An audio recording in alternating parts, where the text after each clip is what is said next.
Hello, Africa, and welcome to another episode of African Student Voices on AU TV. We are coming to you live from the headquarters of the Association of African Investors. I am your host for today, Agyemang Darko. You can follow us on our social media handles, AAU_67 on Twitter and Association of African Investors on Facebook and YouTube. Today we'll be discussing about the significance of student participation in consumer advocacy. But before we begin our discussion, we'll have to go for a quick pause. Stay tuned, we'll be right back.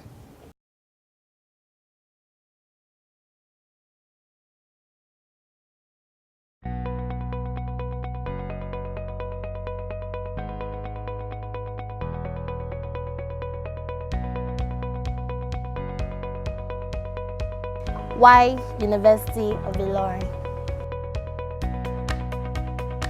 I chose the University of Ilorin for a number of reasons. One of them is the fact that the university has a very conducive environment. It provides students with a proper academic environment. I chose the University of Ilorin because of the good culture they try to imbibe in students in the aspect of improving their morals and also in the aspect of improving their dressing in terms of decency. It feels good knowing that your 4 years is 4 years and your 5 years is 5 years. Unlike a number of schools in Nigeria where your 4 years course might last 5 years, 6 years, or even 7 years in some extreme cases. But University of Ilorin, better by far, your 4 years course is 4 years course. And it feels good knowing that after 4 years, I'll be rounding up my session. That's one of the things I really love about this university.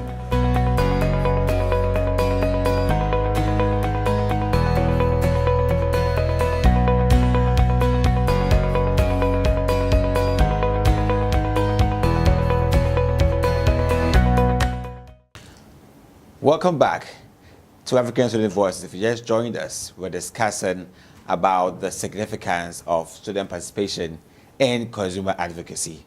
And with me in the studio are two very astute people, very great personalities to help us discuss this topic.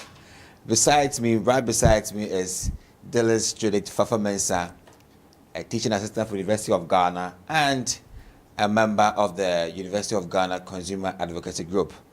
And the other man is Mr. Cosby Annan Noble. Right. Sure. And he's a media personality, broadcast journalist from Metro TV. Welcome, guys. It's an honor to be here. Thank you. I'm so glad to host you on African Study Voice today. And I believe that you had so resourceful for this topic about the significance of student participation in consumer advocacy. I want to begin first with Fafa. Okay. Yeah, about what does it mean when we say consumer advocacy in the first place? What does it mean? Okay. Thank you very much. It's a pleasure to be here. So basically when you talk about consumer advocacy, we're talking about a consumer advocate, we're talking about someone who is interested in protecting the rights of the consumer. So that person is responsible for giving advice, expert advice, lobbying with government about legislation with regards to the consumer, yes, and giving counsel in general for consumers. So basically that's what consumer advocacy is. So you see the consumer in the light of the fact that his rights need to be met and then make a conscious effort to ensure that the bodies responsible for those things do them, yes. Well, Noble, looking at the essence of consumer advocacy, looking at protecting what people out there consume and the concept of customer service advocacy, is there any connection between consumer advocacy and customer service advocacy? Well, there is some sort of connection between customer service advocacy and consumer service advocacy. If you want to really understand this, maybe we should start from what customer service is and what consumer service too is. Customer service, more like in an organization, there is a portion or a section of that place that is concerned about the customers. For instance, if I should make maybe a soap manufacturing company, I will have a section or a department of the company that will be concerned about customers. So they will do what they deem fit they deem suitable to please the customers. That is customer service. Now, when you come to consumer advocacy, like Fafa mentioned, it is more like the agency or the group of people, or maybe somebody who is completely towards ensuring the safety, the protection, that the rights of consumers are met. Where they differ is customer service. You know, companies are set up automatically to make profits for the company, for their shareholders and people who run the company. That is their basic principle. So regardless what they do, regardless how you think they are protecting the consumer, or they are protecting the customer, I should say, they are getting more benefit than the customer is. For instance, if you go to the market and you're supposed to bargain for maybe fish, and the person is selling it for 7 cedis, so you're able to bargain up to maybe 4 cedis, you think it's a good price. But the person selling, if the person is not making a profit of at least 1 cedi, he's not selling. So in that case, you're thinking they are doing you good. Of course they are doing you good, but they are also receiving. But when it comes to consumer advocacy, it is completely for the consumer. That is where they differ, and that is where they come together. Very well. Fafa, if that's the case, then how does one become a good, how does one become a consumer advocate in the first place? Okay, so I think that primarily any consumer advocate should first of all know who a consumer is and understand that he or she is also a consumer, and then know the rights of a consumer and the responsibilities of a consumer. Okay. So I think that's the starting point. You need to know how you are protecting them, or you are their voice, or the voice of the consumer. So a good consumer advocate should be one who knows these things, the rights and responsibilities, and also in a position to defend the cause of any consumer, basically. Yes. Okay. Being in this system of advocating for consumers, have you ever heard of any protection laws or any consumer protection laws existing that actually enforces consumer advocacy, actually, basically? Is there any law backing your activities? Yes, definitely. There are a lot of laws. It's the implementation of the laws that's in question. But then there are definitely a lot of laws. We have the consumer protection law and a couple of others, but they are working. Whether they are working or not is a different question altogether. But we definitely have the laws and policies with regards to consumer protection.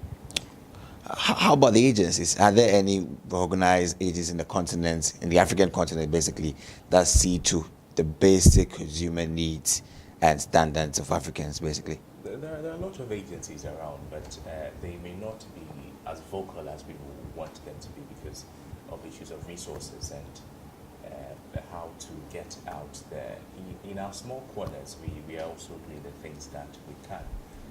The Consumer Advocacy Group of the University of Ghana, for instance, is doing its best to, champion the cause of consumers. And likewise, there are others out there. There are various online and on social media. They are active, and with the right resources, with the right push, they'll be able to champion the cause of consumers.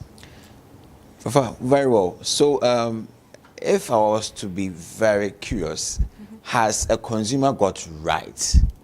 Definitely. What are they? Have rights. So basically, there are 8 rights. So the first one is that a consumer has the right to, that the basic needs of a consumer has to be met. Okay. A consumer has the right to choose. Okay. He or she has the right to be informed. All right. He or she has the right to be heard. He or she has the right to seek redress. The consumer has the right to a healthy environment. All right. The consumer has the right to have education, okay, as a consumer. And so, for example, with the right to satisfaction of basic needs, we understand that food, clothing, shelter are the basic necessities of life. Okay. So it's a right of every consumer that these things are made available. Okay. Right to safety. It's the right of the consumer to be protected against hazardous products. So we spoke about regulatory authority. Yeah. We have Lands Commission, we have Food and Drugs Authority, we have Environmental Protection Agency. Every authority has a role to play to ensure that whatever is put out there for the consumer is safe and doesn't put the consumer in any form of danger. The consumer has the right to choose. I walk into a shop and then I want to get maybe tomato or tomato paste. And there are a lot of products, okay, or brands of tomato paste. So the consumer has the right to choose. You can't fault a consumer for standing by a shelf because he or she wants to take a decision on what exact products to buy. The consumer has the right to seek redress. I go to a shop, I buy a product, and I'm not comfortable with the product. The consumer has the right to go back to the shop and seek a refund. So either with the money or get a different product. It's basically the right. But what do we see? For example, with redress, you have shows where we say goods bought are not returnable. That is totally wrong. But how many consumers really do understand that it's their right to come back and then seek redress? So these are basically the rights consumers. It's getting interesting right here. Because the last time I checked, I bought a product and it was very faulty. But I was like, I can't take it back there. I love my cheek so much. It comes back to the problem of the agencies that are supposed to protect the rights of the consumer. So, assuming you had taken what you had bought to a reputable agency to seek for redress, and if the agency had the resources, had what it takes to champion your cause, I believe you would have had your money back or returned the faulty product for a better one. So the issue of the agencies being up to task is of great importance. So Noble, protecting consumer rights, we have the agencies there protected, having the backing of the law. What role has a consumer got to play when it comes to safety? Whose paramount role is that? Consumer or agency? Well, I mean, you can't expect anybody to think about you more than you think about yourself. The agencies will do their best to protect you, but I mean, it's up to you to protect yourself first. If an instance, if you're driving, and I mean, there are laws governing how to drive on the road, and if you're not protecting yourself as you're driving, you're not driving in a way to protect yourself, and you expect the regulations governing how to drive to protect you, I mean, you'll be dead before they protect you. So, in essence, the consumer has the most important decision to make to protect him or herself. If you're able to protect yourself, that is when you can let the agencies help you.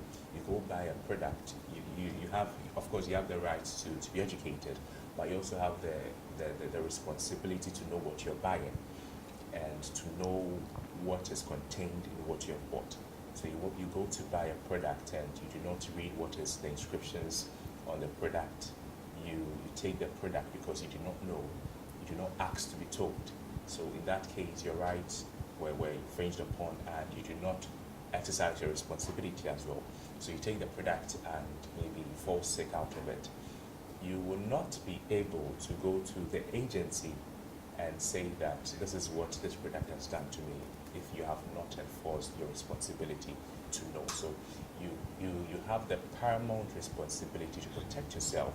In that way, when you're done protecting yourself from what you go and buy, for instance, the product I talked about that maybe had expired, if you had protected yourself, you read and it had expired, you wouldn't have taken it in the first place. So in that case, you have protected yourself from the harm that could have come to you if you had consumed that product. Then you can take it a step further to the agencies. So the agencies are the second most important group to protect the consumer. The consumer, him or herself, is responsible for his or her life. All right. I just want to add a quick point to what Cosby said. I believe that as much as the consumer has the right to, is first of all responsible for everything. Yeah. With regards to what he takes. Sure. And we're talking, when we talk consumer here, we're talking not only about what you eat, but as you said, road safety, all that. I think that the agencies have the primary role because we live in countries or in a nation where we're not all educated, or we don't We don't have people who can really read and write as well. Okay, so one of the rights of the consumer is for consumer education. To be educated. To be educated. So if an agency, for example, is not, maybe Ghana Environmental Protection Agency, has not informed the consumer on what exactly is to be and not to.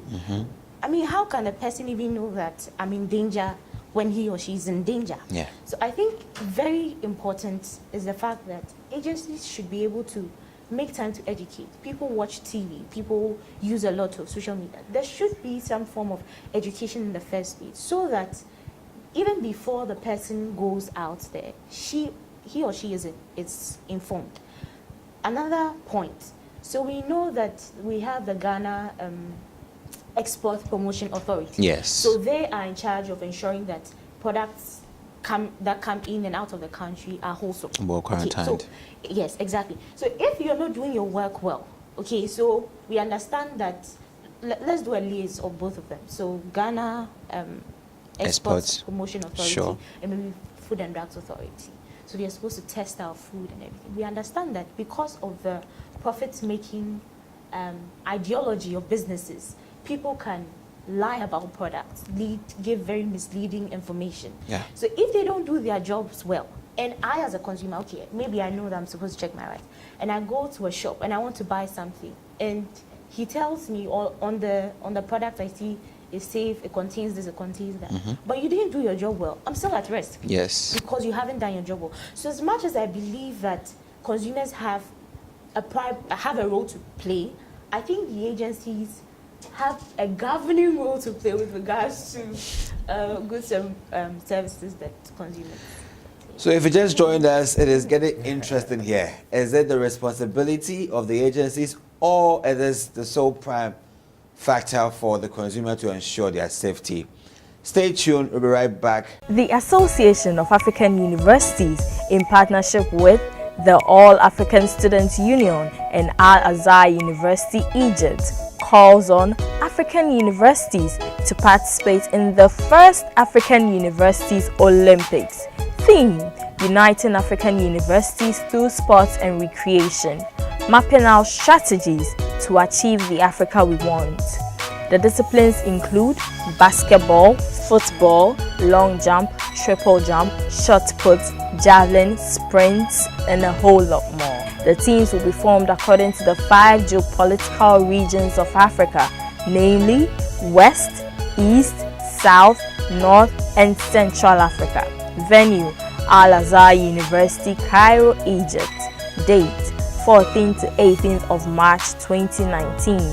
Register now on blog.aau.org and also stand the chance of visiting the pyramids of Giza and other interesting sites in Cairo.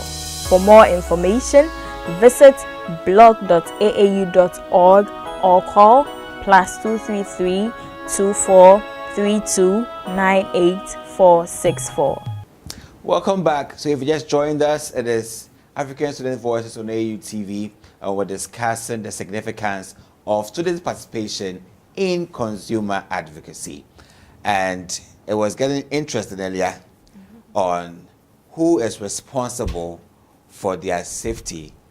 Is it the agencies who ensure consumer protection, or is it the consumer to check it out? So I'll come back to you, Noble.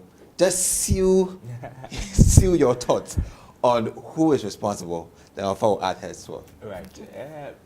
What I'm saying is, I mean, the consumer is responsible, the agency too is responsible. But primarily, I believe the consumer has to protect him or herself. It is your responsibility to know what you're going to buy. In as much as it is your right to be told what you're going to buy or to know what you're going to buy, it is also your responsibility to know. So you can't say that because I have the right to know, I have the right to be told, I have the right to be informed, and nobody has informed me. Nobody has told me anything. Yeah. So I am going there. Even if it is my responsibility to take care of myself, I expect others to do it for me. In that case, what if the agencies fail? And we are talking about agencies who do not have the required resources, the required backing to protect you. So just be safe, protect yourself, because I mean, you're the first person the product is coming into contact with. And if you're not alive to go to the agency to ask for redress, where would that go to?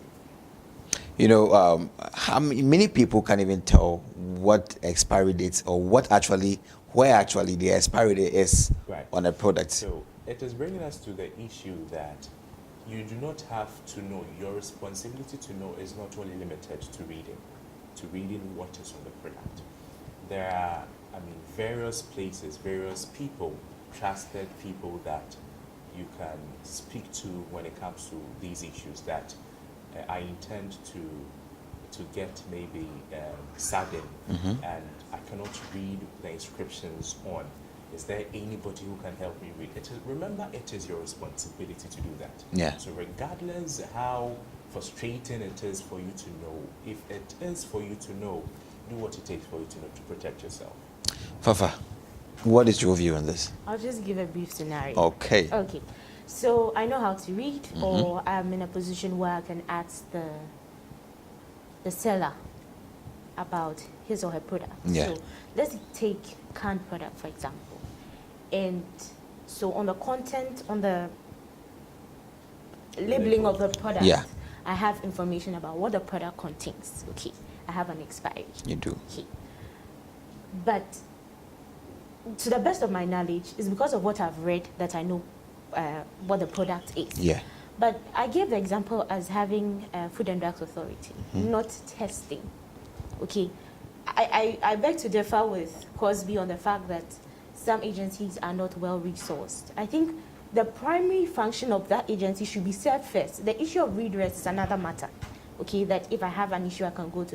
But your primary function, for example, Food and Drugs Authority, is to ensure that products meet a certain standard. Yes. So if you can't even perform or do that, you can't meet that duty, I don't know how then you can even help with the redress. Sure. Okay? So if you test a product and you find out that maybe it doesn't meet a certain criteria, then the issue of Cosby comes in. You go and read, and then you are sure that, okay, what this product is saying is what the producer actually means. Yeah. Okay, and this has been certified. So whatever is on the product means that's exactly what the product is. Yes. Okay, so the agency here has the primary role to ensure that that product in itself is what it says it is. Sure. So that if I go and then my expiry it's expired or something, I can tell that this product is really expired. Okay, so I still stand on the fact that as much as it's the primary responsibility of every consumer to know his or her rights or to protect himself or herself, the agencies have a role to play to educate the consumer, first of all, to know what to look out for. Exactly. And they also have a role to ensure that a product is what it says it is. It is. Yes. Well, Noble, so we have consumers, various types of them. If I told you to describe who a good consumer would be and a bad consumer would be, how would you talk about that? Well, I would briefly say a good consumer will be a consumer who knows, and a bad consumer will be a consumer who does not know. From the various rights, through the various rights and responsibilities. Okay, the rights. So, if you do not know what you're going to do, if you do not know what you're getting yourself into, you are supposed to know before you do that. So if you do not know, you're a bad consumer. You're not consuming in the right way. That will give you a good stand to protect yourself, to go to the agencies for help. So a good consumer is a consumer who knows not only the rights and the responsibilities, but knows what he or she is getting himself into. And a bad consumer is a consumer who is more like, let it go. Who then is to blame? Who then is to be blamed if the consumer is ignorant? If the consumer is ignorant, my issue is the responsibility of the consumer. Again. So you have the responsibility to know. Okay. So if you choose not to know, it is your decision that you refused to know. Fafa would disagree, of course. and talk about the agencies, but I mean, it is your fault that you don't know. Assuming in a scenario, agencies, maybe the FDA comes to your locality and make noise about a particular product, that this product that expired, do not go and buy it. There are people in the community who heard what the FDA said. And maybe when you saw the FDA in your community, you thought, oh, these people, they are back at it again, so I wouldn't listen to them. Yeah. You shut your doors, you prevented them from speaking to you, and you go to the marketplace, and because you refused to know what the FDA officials were about to tell you, you go and you buy what they say you should not buy. In that case, then you are at fault. You refused to know, and it is bringing us back to who is primarily responsible for his or her safety. I think Fafa now agrees. Oh, what do you think? Yes. So I side with him with regards to who a good consumer is. You should be able to know the rights and know your responsibilities as well. Yeah. They work hand in hand. And a bad consumer is somebody who really is not really interested in anything. You don't know your rights. You don't know your responsibilities as well. With regards to the fact that who is to blame if a consumer doesn't know what he's supposed to know, I think his scenario makes sense. It fits. Yes, it fits in that context. That means that still the primary role of the agency is working here because they have come to give the information. Right. So at this point, if you don't go, then you are not exercising your responsibility. Yes. But the agency has played his primary function of ensuring that you get the information. So I think it still stems back to what I said, and I still stand by what I said. The agencies are supposed to ensure that at least that basic information so that a consumer can function by himself is available. I know this is wrong, so this is what I'm supposed to look out for. You should be able to give that consumer that idea so that if they don't do it, then they are at fault. So if you as a consumer, are not consciously making the effort to ensure that this thing should have this, it should have that, or these are the things I'm supposed to look out for, then I think that's where Cosby's point comes in. You also have a role to play in your safety and protection. I think we should face it that these agencies are ill-equipped to do what they are backed by law to do. Not only in Ghana, in various parts of the country, although there may be well-vocal agencies that are doing what they're supposed to do, there are some that are very limited as to what they can do. There are countries where there are no laws backing these agencies. So in that scenario, they won't be able to do what they're supposed to do, and they'll come back to the consumer to protect him or itself. Okay, so Fafa, last year we celebrated World Consumer Rights Day, and the theme was making the digital marketplaces fairer. What are some of the dangers you can identify that actually causes the need for there to be a fairer digital marketplace? I think one thing is data privacy. Yes, technology has been awesome to connecting us, but I think our right to have certain information confidential to us is being infringed upon. And I think that's a part of making the digital marketplace where that component there should be a highlight on that component. Let me give you an example. So last year, to mark the day, the Consumer Advocacy Center was a representation of a Consumer International, of Consumer International in Ghana. Yeah. To mark their day, they conducted a research. Okay. We helped in the research as well. So they conducted a research to find out really how safe information is. So I make a call, and I think that I'm just talking to the person behind the phone. How safe is it? Yeah. So there was a code that participants of the research were given.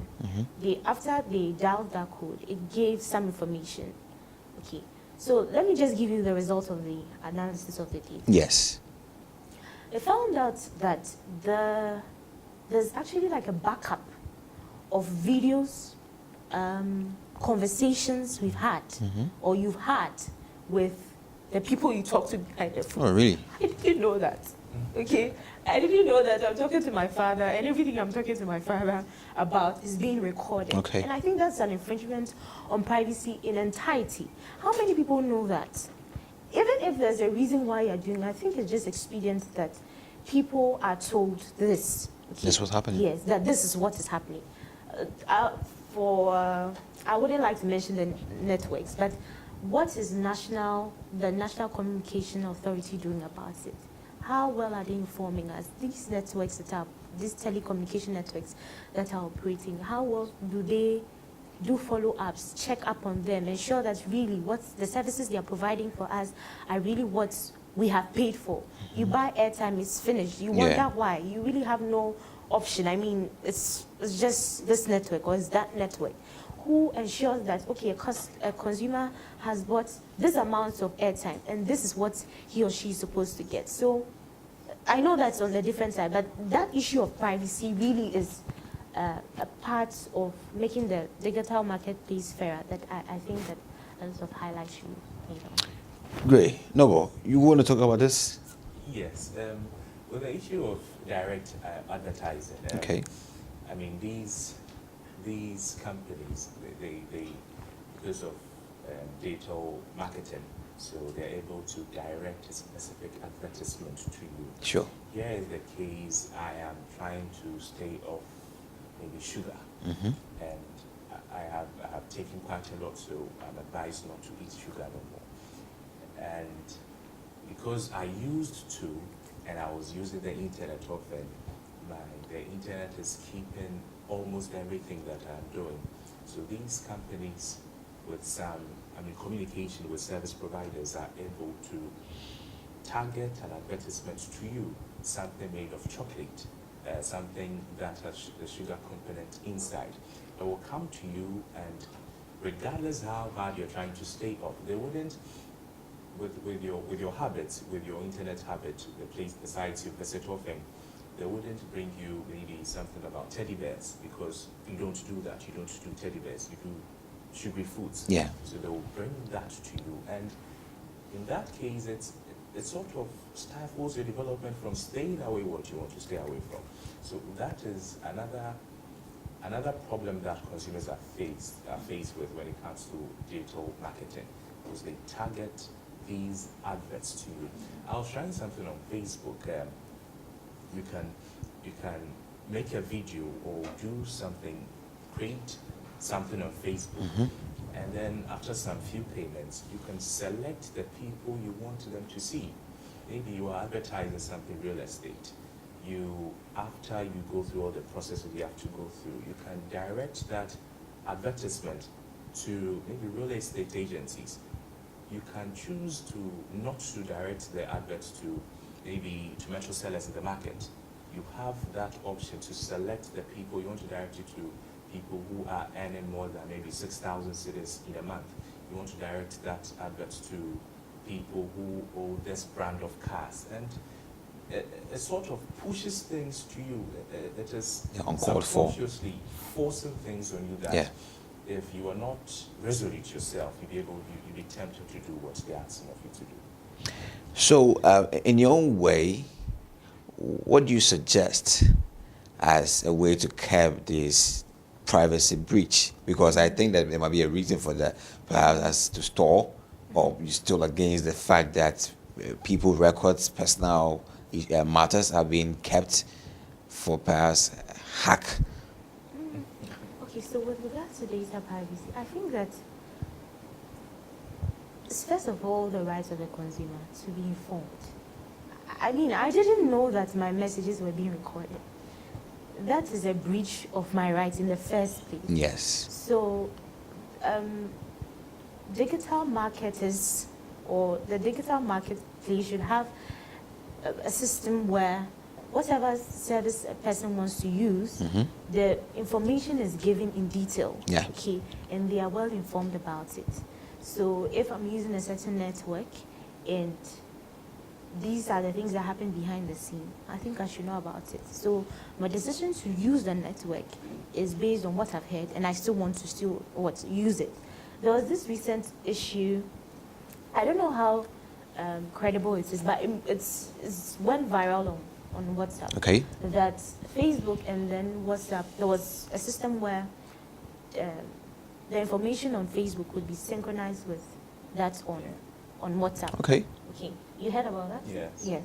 And you just need a button. You just need to turn off a button so that it doesn't work. But then if you don't do that, then what? You'll have your information being synchronized to what you have on Facebook. I think Facebook and WhatsApp should come out with a communique to tell us that this is really what we are doing. Okay? Yes, this is a way to just upgrade or to help you to, I mean, you can come up with all the good things, but I think I should know about it. So there should be a system where all service providers with regards to the digital market are able to communicate the truth about their products in entirety to us. Sure. Another very important thing yes. that I think we're supposed to note, focusing on the right of the consumer to be educated. Yeah. I am coming back to the responsibility of the consumer. Okay. When was the last time that you read the terms and the conditions that come with maybe a particular subscription or a particular download? They are too lengthy. They are too lengthy. This is not their fault that it is lengthy. You're supposed to read that, know that before you subscribe to what they are suggesting to you. Mind you, if they are suggesting that to you, it is not a contract yet, it is just an offer. When you do not read and you click accept, I agree. I mean, we all do that. That is the point where, for instance, maybe in their terms and conditions or in their privacy conditions, they wrote that your messages or your clicks to this particular site will be stored somewhere. They wrote that in their privacy document, but you did not read it. Yes. You just clicked, I accept. So in that case, it was made public, but your negligence or your desire not to protect yourself, your desire not to think about yourself in the way that you're supposed to think about yourself, exposed you to something like this. And just to buttress what I'm saying, these telecommunications, they, regardless, not to downplay the fact that they are infringing on our rights, that they are recording things we do not expect them to record. Yeah. They are things that they are working on circumstances, on conditions where, these things will be reduced or will be made suitable to all of us. And they come with, before they do that, they are able to keep it secret. Sure. Remember the Martin Amidu and Mama Yaga co-record issues. Martin Amidu, the special prosecutor, could have just gone to ask for them. He had to go to court that I wanted the core records of this man. Sure. So in that case, they are able to sort of protect it in a way that with the required legal backing, with the required legal instruments being met, that is when these secrets, if I should say, can be made public on specific occasions. Sure. Instances may be you make a call to somebody or somebody calls your line and threatens you to kill you. The next moment they find you dead. If these telecommunications were not keeping the call records, we're not keeping the number of the person who called you, we're not keeping the threatening message that the person sent to you. Yes.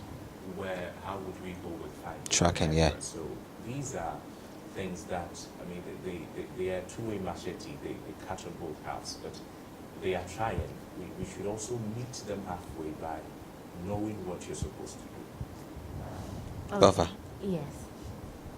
I don't dispute that fact. That is perfect. After we found out about it, we knew that this is what they actually keep the information for. Sure. Okay. My only point is, I should have known about it. Okay. Okay.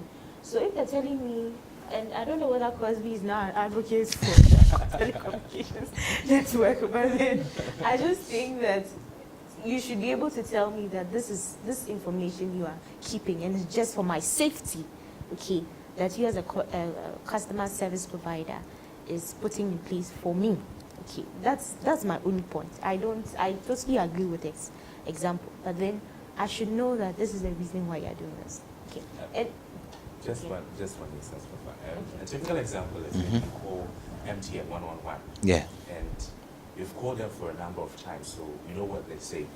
But you forget to remember that they tell you this call shall be recorded for quality purposes or something. Yes. But you call them most of the time. So you know that when I call and the call goes through and they start to talk, I press 1 to speak English. So in that phase, you skip this call shall be recorded for quality purposes. They were prepared to let you know, but the consumer in a haste was about negligence. Yes, so you did not know that at that point in time. I'm just using that as a case study to some situations that we may encounter, that these things are available to the consumers to know. If only we had taken a moment to read, to know, to ask, to research, we'd have been able to meet that criteria of that responsibility of us knowing. Well, let's now come to the participatory students right here. So we see that consumer advocacy is really important. It's very instrumental to driving change and prosperity in countries. Now let's look at how the student can play a role. Why do we wish for students to be the core fulcrum for driving consumer advocacy in Africa as a continent, basically? I think first and foremost, these students will grow up to become leaders. And as students, they are even consumers. The fact that they are in universities or tertiary institutions and being rendered services puts them in a position as consumers.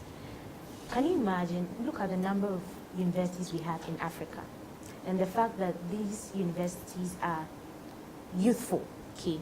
So we have a lot of youth in the universities, and they have a voice with regards to what they consume in general. Let me use University of Ghana Consumer Advocacy as an example. So as a little club on campus, I think we have done a lot to be active. In Ghana, as a student club, I think we are the only student club that has really had some achievements.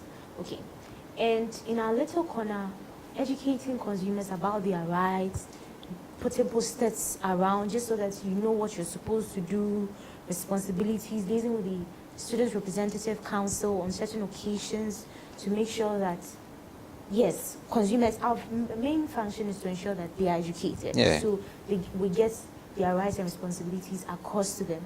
I think if every institution was doing that, or we had students who were active and willing to ensure that they want to be advocates in their own small corner, I think our voices will be much stronger, louder, and make more impact. Yes, so that's the major reason why every student should be concerned with advocacy. Okay, so Noble, I want to find out from you some of the key achievements that consumer advocacy clubs, basically the club on University of Ghana campus, being the very vibrant.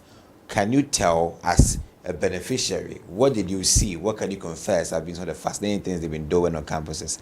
Right. It will take me directly to a WhatsApp group that I belong to. Okay. From the University of Ghana Consumer Advocacy Group. Sure. They update it often, and they post, the executives of the page post things that are relevant to us. Sure. Recently, they posted something on the page that I have no idea of. So in that case, an example of their roles they are playing that is being beneficial to us is they are educating us. Sure. Not only on our rights, not only on our responsibilities, that is primary. They are supposed to educate us on our rights and our responsibilities, but they are also educating us in a way that our levels of ignorance are being reduced. When it comes to cryptocurrency, for instance, most people are totally in the dark. But when issues surrounding cryptocurrency started coming up, consumer advocacy centers, consumer advocacy groups, they stood up and they took their time to educate people. Educating somebody on cryptocurrency may not be the person's direct right in a way, but you are helping the person leave that scene of ignorance that he or she is likely to venture into it without knowing the consequences. So they are primarily educating and helping us to know our rights and responsibilities. Fafa, that was like a counter call to know if really he had seen some of your activities on campus. So, so back to you. What are some of the key things you are running on campuses that you wish other universities could emulate from you? Okay. Simply, if just setting a WhatsApp group and making sure you give updates on what is happening with regards to consumer issues. But aside that, we do a lot of postings, so we paste things around, also to give updates. We periodically host programs. Last year, we hosted a program in connection with the drug abuse. Mm-hmm. So there was this tramadol abuse everywhere, right, people. Yeah. So it was a major program that assembled a lot of stakeholders, Food and Drugs Authority. We had people from there. We had Mr. Yaon Fojo. We had and people from public health, just to educate us. And we're also in a position, or the people who attended the program were also in a position to tell them about their complaints, and then they were able to address it. So these are some of the things that we do. We also liaised, that was in 2015.